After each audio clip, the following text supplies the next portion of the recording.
नहीं, वो अलग डिपार्टमेंट।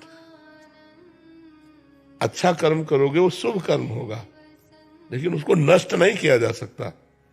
जैसे ऊपर से हम घास काट लेते हैं तो क्या घास नष्ट हो जाती है क्या?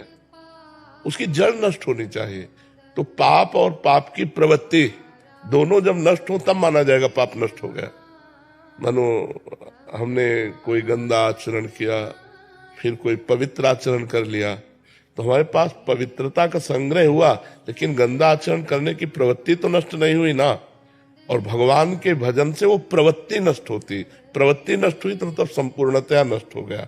अगर वो ऊपर से थोड़ा सा पाप हमारे दान पुण्य से मान लेते हैं कि थोड़ा कम होता है, तो नीचे बहुत खाद है और वो इतना उर्वरक भूमि है, कर्म भूमि, कि हम पाप करते ही रहते हैं।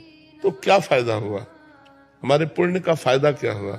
पाप की प्रवृत्ति का नाश हो जाए, इसीलिए उसे प्रधानता में बोल दिया जाता है।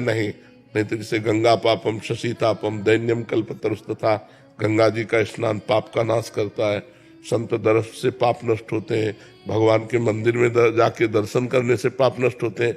तो क्या हमारा मंगल हो गया क्या?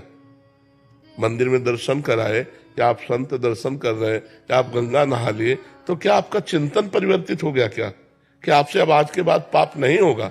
अगर पाप होगा तो हमें लाभ क्या मिला? नहा करके स्नान करके फिर अपने को धूल धूसरित कर लेना, ये स्नान कहलाता है क्या?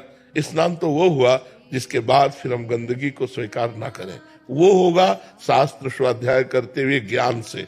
जब तक आपके अंदर ज्ञान जागृत नहीं होगा तब तक गंदे आचरण बंद नहीं होंगे। तो फायदा क्या? फिर तो भोगना ही पड़ेगा, अवश्य में भोगना ही पड़ेगा।